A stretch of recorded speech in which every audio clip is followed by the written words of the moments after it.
Good morning. Jackie Broman here for Join Jackie, Mondays at 10.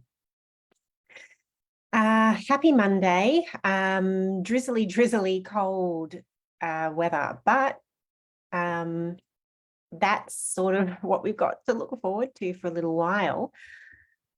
Make the most of it. Make the most of wood heating. So nice. And all the beautiful stews and roasts and comfort food. I'm enjoying that for sure. So today I wanted to talk about business structures. So I'm a accredited specialist in wills and estates, and part of that involves business succession as well. And so when I'm looking at a business structure, that's the perspective that I'm often looking at it from. However, there are other objectives, of course, when it comes to business. And so what the right structure is for you depends on what stage of business you're at. And there are quite a few different business structures, I suppose.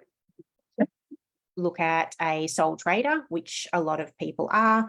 You could look at partnerships, which again is fairly common.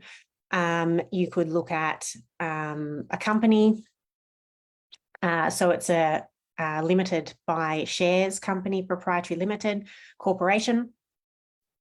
You could look at a trust structure, and the typical sort of trusts could be a family trust if it was just yourself and your immediate family that runs a business, or you could look at a unit trust if it was people running a business unrelated.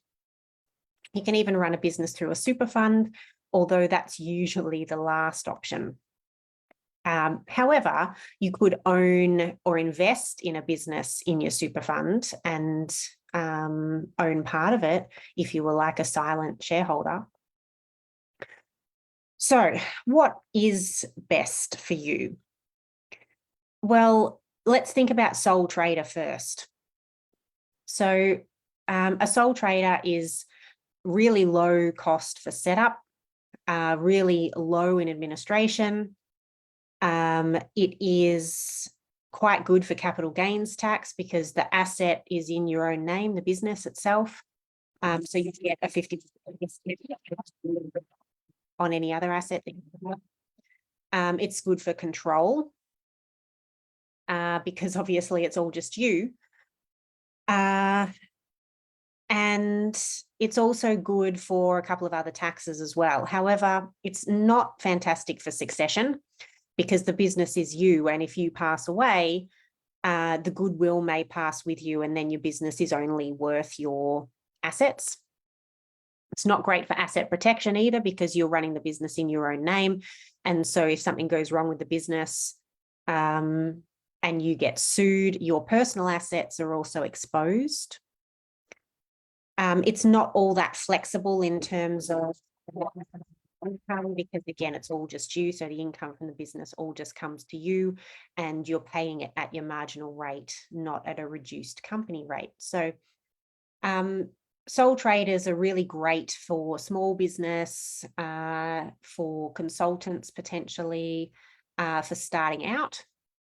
But then at some point you do want to look at transitioning your business across to another entity. Partnerships are similar. It's sort of really good for starting out. Similar benefits as a sole trader, really low cost to start. However, you really do want a partnership agreement in place. I see a lot of partnerships come together because people are excited and they don't think about what will happen if the worst case scenario happens and they have a falling out. And then they come to us after a falling out. And of course, there's nothing in writing and it's really difficult. So for people in partnerships, if you've already started one, put a partnership agreement in place. Not great for asset protection with partnerships easier because, of course, now you've got two people and their individual assets exposed. There's a little bit more flexibility because you can split income between partners. So there's some pros and cons, of course, but again, up to a certain size of business. And then you really want to look at transitioning a business into a company and maybe having some form of trust ownership underneath it. or whether you want a trust to run the company directly. The trust doesn't have to run the company directly. So again, thinking about your objectives, your pros to moving into a company or any kind of trust structure is that you get a reduced tax rate. The tax rate for companies has come down now under 30%. So it's much less than your marginal rates for your personal tax. And then if you're looking at a discretionary trust, you have a little bit more flexibility as well about what you're doing with income. You can also retain earnings in a company, whereas you can't in a sole trader arrangement because it's all just you, it gets paid to you. So if you're thinking about tax and as you grow, certainly look at a different structure there. Asset protection is also better for companies and trusts that have a corporate entity running them because, of course, it's a separate entity. So a business is run not by you, but a company, even though you're in control of it. But your personal assets then have a higher level of protection because you only become liable for things that you've signed a personal guarantee for or superannuation for your staff. And there's not and wages, and there's not much else really that you can be personally liable for. Succession and control is also better from a company and trust perspective because firstly, the business doesn't die with you. It keeps going because it is a separate entity. So it can be transferred, can be sold. It retains more value potentially. But the running costs and the setup costs are greater as well. So of course, you don't want to go and create this huge structure at an early stage business. So there's another objective for you. So there you are, quite a few different ways you can run a business, and what business structure is right for you does depend on the stage of business and the stage of your life.